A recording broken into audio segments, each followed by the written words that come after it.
Good afternoon दोस्तों, good evening. मैं स्वागत करता हूं आपका पोस्ट मार्केट एनालिसिस में। चलो, अगर आप पहली बार देख रहे हो मेरे इस चैनल को तो स्टॉक मार्केट के बारे में आपको अगर कुछ सीखना है तो सब्सक्राइब करो और इस वीडियो को पूरा अंत तक देखो। चलो, सुबह हमने क्या एनालाइज किया था और क्या मार्केट किस तरह से मूव करा वो सारी चीज़ें देखेंगे।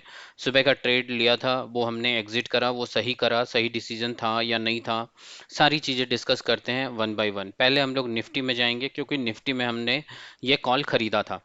तो निफ्टी में पहले देखते हैं निफ्टी में मूवमेंट कैसा था और हमने कब एग्जिट किया था, अपने पोजीशन को स्क्वायर ऑफ करा था और मैंने कहा था अभी क्लोज कर दो। अब देखेंगे सेकेंड हाफ में कुछ मूव मिलेगा तो। देखो, जो हमने करीब करीब जो पोजीशन स्क्वायर ऑफ करी थी वो हमने ये वाला आपको दिया था कि ये जो है ये ऊपर में रेजिस्टेंस का काम करेगा, अगर इसके ऊपर निकलेगा तो आप निकल जाना। या मैंने ये कह दिया था देखो ऑप्शंस का प्राइस बढ़ नहीं रहा है, जो भी हमने मूवमेंट कैप्चर किया है वो प्रॉफिट लो और निकल जाओ, क्योंकि अब ये साइडवेज रहने के चांसेस है। ये करीब करीब मैंने 10 बजे के बाद ये आपको बोलना स्टार्ट कर दिया था कि 10 बजे के बाद आपका रिस्क है।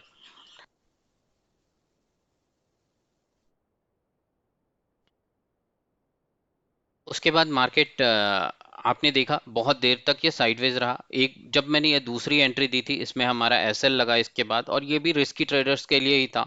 जो हम ए ग्रेड के ट्रेड्स लेते हैं उस तरह का ट्रेड नहीं था। इसमें एसएल हिट हुआ, बहुत छोटा सा एसएल था, बट सुबह के जो प्रॉफिट बनाए थे हमने बढ़िया प्रॉफिट बना था। और उसके बाद मैंने ये कहा था ईएमए जिस डायरेक्शन में होगा, ऊपर से नीचे अगर कोई ईएमए को क्रॉस करके कोई बियरिश कैंडल बनाएगा तो आप उसके नीचे एंटर करोगे, या फिर कोई बुलिश कैंडल बनाएगा तब आप एंटर करोगे। आप देखो यहाँ पे एक बियरिश कैंडल है, ये 11:10 पे, लेकिन इस कैंडल पे आप एंटर नहीं कर सकते थे क्योंकि ईएमए का कोई डायरेक्शन नहीं था। उसके बाद ये कैंडल है 11:15 का, ये कैंडल नीचे के साइड क्रॉस कर रहा है। क्रॉस करने के बाद ये एक नीचे ब्रेकडाउन भी दे रहा है और नीचे क्लोजर भी है, और ये ग्रीन कैंडल रीटेस्ट करके फिर नीचे निकाल रहा है। तो यहाँ पे एक एंट्री पोजीशन बना सकते थे हम लोग। नीचे धीरे मूवमेंट होगा, पर होगा, धीरे मूवमेंट हुआ। नीचे भी एक देखो एक लाइन है, ये सुबह के लाइव स्ट्रीम में देख लेना, वहां पे भी जो सपोर्ट जोन है ये मैंने ड्रॉ कर रखा था। लेकिन यहाँ पे हमें बहुत बढ़िया मोमेंटम नहीं मिलता, पर धीरे धीरे ये मूवमेंट मिला।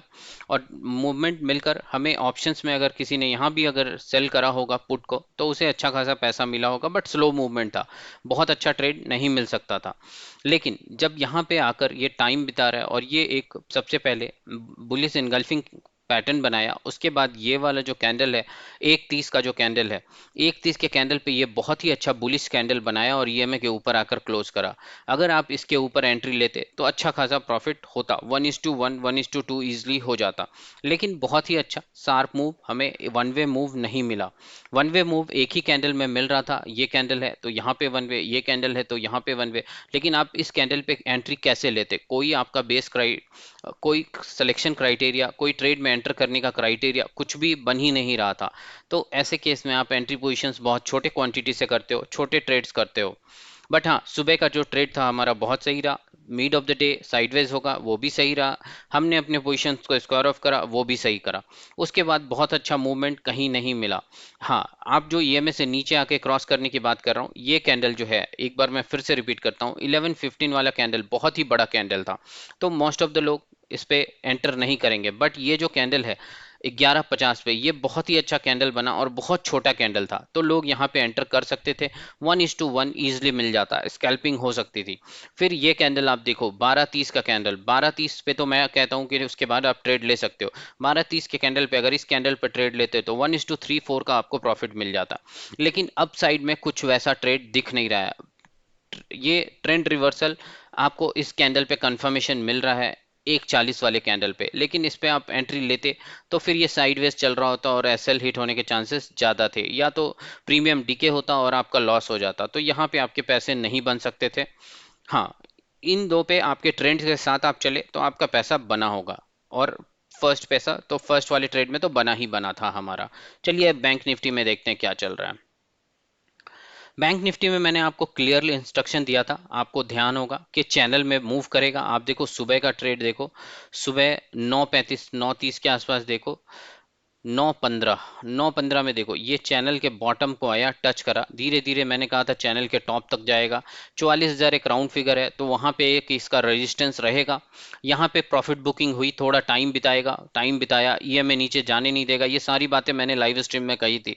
अब उसके बाद टाइम बिताकर ये चैनल के ऊपर टॉप को टच करेगा, और टॉप को टच करा 40-50 के बाद मेरी एक्सपेक्टेशन थी अगर ऊपर क्लोज कर देगा तो ये ऊपर भी निकल सकता है, लेकिन चैनल को इसने ब्रेक किया नहीं, ऊपर कोई क्लोजिंग दी नहीं।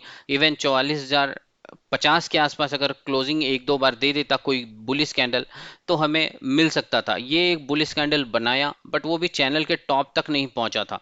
तो उसके बाद ही ये देखो चैनल के ऊपर में मैंने पहले ही कहा था चैनल के टॉप पे पहुंचेगा सेलिंग आएगी, चैनल के बॉटम पे रहेगा तो बाइंग आएगी। चैनल के टॉप पे पहुंचा, सेलिंग आई, फिर से ये चैनल के बॉटम के आसपास, इस चैनल को अगर आप खींच के आगे ले जाओगे तो चैनल के बॉटम तक ही आ गया। चैनल का जब ब्रेकआउट देगा, ब्रेकआउट कंफर्मेशन कहाँ हो रहा है, इसको एक बार बड़े विंडो में ओपन करते हैं। देखो छोटी छोटी चीजें हैं, हर एक चीज काम करती है, आपको देखना होता है। अब देखो,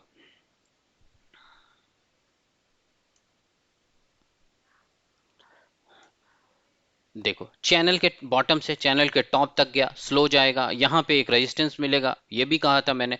फिर ये बॉटम तक आया, ये भी कहा था मैंने ये भी कहा था कि इस चैनल के नीचे अगर 5 मिनट्स का क्लोज कोई कोई कैंडल क्लोज करेगा, ब्रेकआउट या ब्रेक डाउन, ऊपर के साइड में ब्रेकआउट देगा या नीचे के साइड में ब्रेक डाउन देगा तो नीचे भी मूवमेंट मिल सकता है। तो यहाँ इस कैंडल पे देखो ये बहुत ही अच्छा 12:05 पे बहुत ही अच्छा बियरिश कैंडल बनाया, और उसके बाद मार्केट धीरे धीरे 1:2 1:3 का आपको प्रॉफिट यहाँ इजिली देकर गया।